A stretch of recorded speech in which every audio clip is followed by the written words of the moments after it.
Hello, hello, hello সবাইকে স্বাগত জানাই। আজকে আমরা এই রোধের কোয়েশ্চেনটিকে খুব সহজে কিন্তু সলভ করার চেষ্টা করব। তো খুবই কম সময়ে এই ধরনের কোয়েশ্চেন আমরা যেটাতে বুঝতে পারছি না সিরিজ হবে না প্যারালাল হবে, সমান্তরাল হবে না শ্রেণী সমবায় হবে, সেইটা যতক্ষণ না বুঝতে পারছি আমরা কিন্তু এই কোয়েশ্চেন সলভ করতে পারবো না।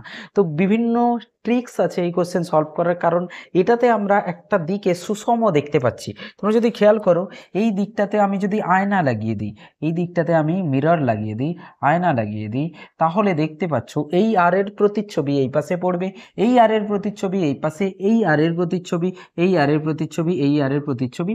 মানে আমি দেখতে পাচ্ছি আয়না যদি মাঝে রেখে দেওয়া হয়, আয়নার এই পাশে আর ওই পাশে কি হয়, সমান কিন্তু আছে রোধ, মানে সুষম আছে। এই পাশে যেমন ভাবে আছে এই পাশে ডান পাশেও কি আছে, একই সুষমভাবে রোধগুলো কিন্তু রাখা রয়েছে।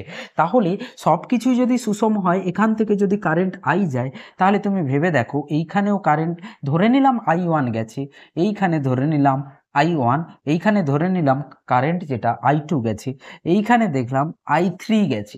ঠিক, তো I1 I2 I3 তিনজনে মিলেই কিন্তু আই হবে। আই হচ্ছে I1 plus I2 plus I3। কিন্তু এখানে যখন বেরোবে তখনও কিন্তু কারেন্ট আই বেরোতেই হবে।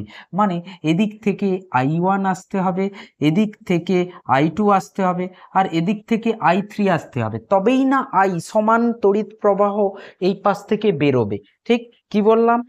এই পাশ থেকে যত তড়িৎ প্রবাহিত হবে, যেভাবে বেরিয়েছে সেইভাবে গিয়েই মিললে I1 plus I2 plus I3 হলেই তবেই কি হবে, আই আমার একই বেরোবে, যতটা ঢুকেছে ততটাই কিন্তু তড়িৎ প্রবাহ বেরোবে।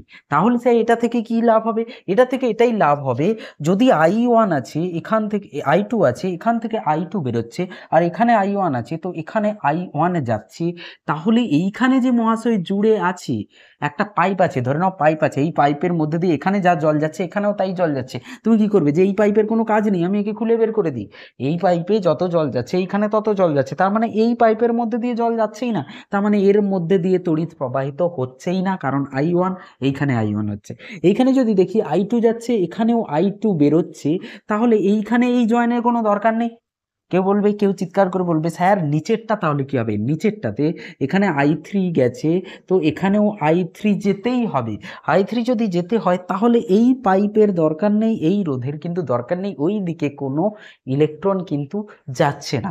তাহলে পুরোটাই I3 এদিক দিয়ে চলে গেছে, এখান থেকে I2 এদিক দিয়ে চলে গেছে, I1 এদিক দিয়ে চলে গেছে, তাহলে এটারও কোনো কাজ নেই, এটারও কোনো কাজ নেই, তাহলে এইটারও দরকার নেই, আর এইটারও দরকার নেই। এবার কিন্তু কোশ্চেন আমাদের সলভ হয়ে গেছে। আর আর আর আর চারটে আর আছে, মানে 4R, তার সাথে এইটা হচ্ছে 2R, তাহলে 2R সমান্তরালে। আবার নিচে যখন দেখব, আবার দেখব নিচে 4R। ঠিক ঠিক, তো 4R 2R 2R, 4R আর 4R মিলে 2R হবে, 2R আবার 2R মিলে আর হয়ে যাবে।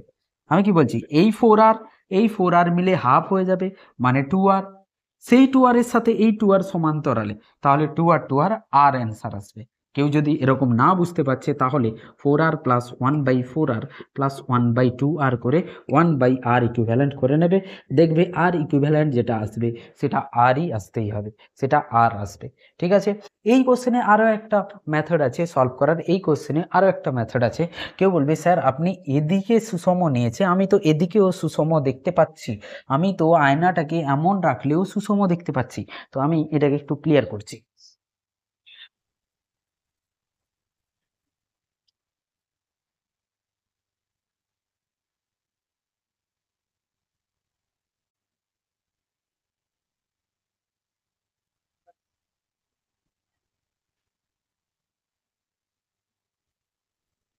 ঠিক, তো তো আমি কি নিয়েছিলাম, এই দিকে সুষম নিয়েছিলাম, আয়না নিয়েছিলাম, যেটাকে মিরর সিমেট্রি বলা হয়।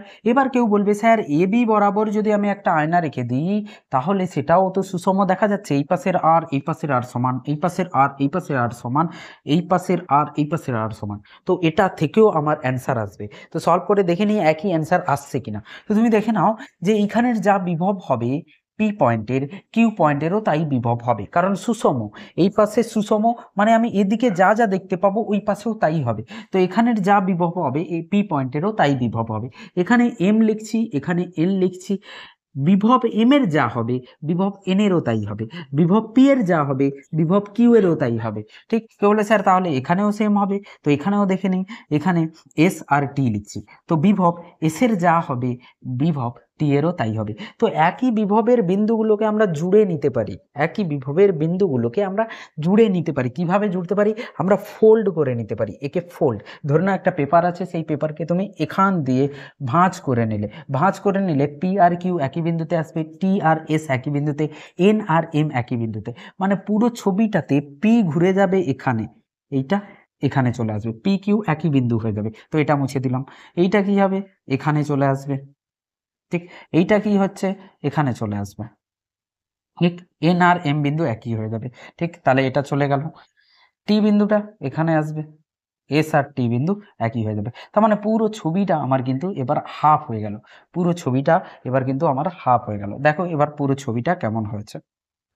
ঠিক আছে, তো এটা আর, এটা আর, এখানে আমি যদি দেখি আর আর সমান্তরালে আছে, আর বাই টু হয়ে যাবে, এটাও আর বাই টু হবে, আর এখানে আর একটা রোধ আসবে, তো এটাও আর বাই টু হবে। ঠিক, আর বাই টু, এটাও আর বাই টু হবে, এটাও আর বাই টু হবে। ঠিক, তাহলে তাহলে আমি দেখতে পাচ্ছি যে আর আর এখানে আর বাই টু, আর এখানে আর বাই টু, আর এদিকটা আর বাই টু, আর বাই টু, আর এদিকটা আর বাই টু। ঠিক, তো এই দুটো মিলে আর হয়ে যাবে, একে ক্লিয়ার করে আমি আর লিখে দিচ্ছি। এই দুটো শ্রেণীতে আছে, একে ক্লিয়ার করে আমি আর লিখে নিচ্ছি। ঠিক আছে, এবার কেউ বলবে স্যার এটা তো Wheatstone bridge, balance Wheatstone bridge, মানে আর বাই আর, আর বাই আর সমান হচ্ছে, এই পাশে যেটা সমান হবে এই পাশে, এই পাশের অনুপাত আর এই পাশের অনুপাত সমান হচ্ছে, আর বাই আর, এটা আর বাই আর, তাহলে এর মধ্যে কোনো কারেন্ট তো আসবে না, তাহলে এই আরটা থাকবে না। ঠিক, তো আর যদি না থাকে টু আর, আর এখান থেকে টু আর, সো টু আর টু আর মিলে আর বানাবে, যেহেতু এরা সমান্তরালে আছে। তো এই কোশ্চেনকে সলভ তুমি ফোল্ডিং সিমেট্রিতে করতে পারে, একে বলা হয় ফোল্ডিং সিমেট্রি, ফোল্ডিং সিমেট্রি দিয়ে করতে পারে, বা আগের যেটা ছিল মিরর সিমেট্রি সেখান থেকেও করতে পারে, যেটা তোমাদের সহজ মনে হবে তোমরা সেখান থেকে কিন্তু এই কোশ্চেন করে নেবে। আর এরকম করলে তবেই কোশ্চেন সলভ হবে, না হলে তুমি কোশ্চেন সলভ করতে পারবে না।